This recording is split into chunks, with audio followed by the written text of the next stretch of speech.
নমস্কাৰ hello' everyone অসমীয়া বিজ্ঞাপন চেনেলটোলৈ আপোনালোকক আকৌ এবাৰ স্বাগতম জনাইছোঁ। আপোনালোকে যদি এই চেনেলটো ছাবস্ক্ৰাইব কৰা নাই অতি সোনকালে ছাবস্ক্ৰাইব কৰি লওক, কিয়নো জব ইনফৰ্মেটিভ যিখিনি আপডেট আহে লগে লগে মই ভিডিঅ' আপোনালোকক আপলোড দিওঁ। গতিকে আপোনালোকে এনেকুৱা আপ টু ডেট ৰিকুৱাৰমেণ্টসমূহ পাবলৈ হ'লে চেনেলটো ছাবস্ক্ৰাইব কৰি ল'ব। Indian oil contractual chemist requirement 2026। ইয়াত আপোনালোকৰ কোনো ধৰণৰ পৰীক্ষা দিব নালাগে। 1 নম্বৰ কথা। 2 নম্বৰ কথাটো হ'ল যে আপোনালোকৰ ডাইৰেক্ট ৱাক এণ্ড ইণ্টাৰভিউ হ'ব।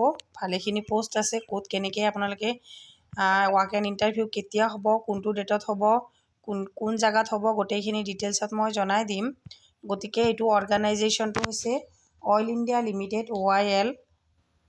Advertisement number 26295। নটিফিকেশ্যন ডেট হৈছে 24/7/2026। এই এডভাৰটাইজটো ওলাইছে আপোনালোকৰ 24 তাৰিখ। পোষ্ট নেম হৈছে contractual chemist. Fields number of vacancies 4টা, ইয়াতে 4টা পোষ্ট আছে। Nature of engagement properly contractual হ'ব, টেম্পৰাৰী হয় এইটো জব। গতিকে আপোনালোকে এপ্লাই নকৰাকৈ নাথাকিব। Place of posting field head quarters Duliajan. এইটো পোষ্ট হৈছে দুলিয়াজানৰ পৰা আহিছে। এই পোষ্টটোত আপোনালোকে কোনো ধৰণৰ পৰীক্ষা দিব নালাগে, ডাইৰেক্ট ৱাক এণ্ড ইণ্টাৰভিউ হ'ব। গতিকে আপোনালোকৰ কাৰণে ভালেখিনি সুবিধা, এইটোত পোষ্টো ভালেখিনি আছে। ইয়াৰে ৱাক এণ্ড ইণ্টাৰভিউ ডেটটো হৈছে আপোনালোকৰ 17 আগষ্ট। এইটো ডেটটো আপোনালোকে মনত ৰাখিব যে 17 আগষ্ট আপোনালোকৰ ৱাক এণ্ড ইণ্টাৰভিউ আছে। যিখিনি ধেমাজি ডিষ্ট্ৰিক্টৰ কেণ্ডিডেটছ আছে সেইখিনিৰ কাৰণে প্ৰিফাৰেঞ্চ বেছিকৈ দিয়া হ'ব।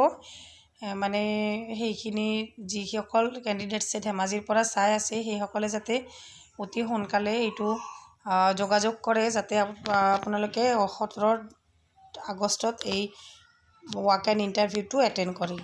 ঠিক আছে, কণ্ট্ৰাকচুৱেল হয় এইটো, তথাপিও দৰমহা আপোনালোকৰ 70,000 পাৰ মান্থ ফিক্সড হয়। ঠিক আছে, আৰু অফিচিয়েল ৱেবছাইট এইটো। এই ৱেবছাইটটোত গৈ আপোনালোকে সবিশেষ গোটেইখিনি জানিব পাৰিব, আৰু আপোনালোকক যোগাযোগ হেল্প নাম্বাৰো ইয়াতে দিয়া আছে। গতিকে আপোনালোকে এই ৱেবছাইটটোত গ'লে আপোনালোকে গোটেইখিনি জানিব পাৰিব।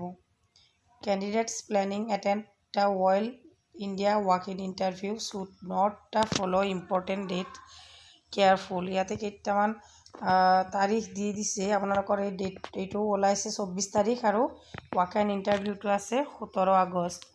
ইয়াতে ৰাতিপুৱা 7টাৰ পৰা ৰাতিপুৱা 9টালৈ এইখিনি সময়ৰ ভিতৰত আপোনালোকৰ ৱাক এণ্ড ইণ্টাৰভিউটো হ'ব।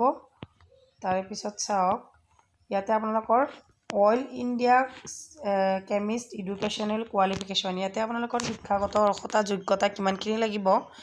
Masters degree in chemistry of the minimum 2 years duration for the government of India recognise university institute.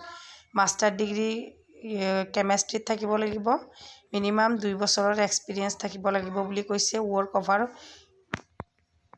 ইয়াতে মই আপোনালোকক এডভাৰটাইজটো দি দিছোঁ। এইটো এংগেজমেণ্ট অন এ কণ্ট্ৰাকচুৱেল বেছড। ইয়াতে এলিজিবিলিটি ক্ৰাইটেৰিয়াখিনি গোটেইখিনি দিয়া আছে। এইজটো আপোনালোকৰ 18 বছৰৰ পৰা 45 বছৰলৈ আপোনালোকে দিব পাৰিব, আৰু OBC SC সকলে 48 বছৰলৈ এপ্লাই কৰিব পাৰিব। তাৰপিছত ইয়াতেও গোটেইখিনি দিয়া আছে। এডভাৰটাইজটো আপোনালোকক লাগিলে কমেণ্ট কৰিব, মই কমেণ্ট ছেকশ্যনত ধুনীয়াকৈ প্ৰিণ্ট কৰি দি দিম। ঠিক আছে, থেংক ইউ ফৰ ৱাচ।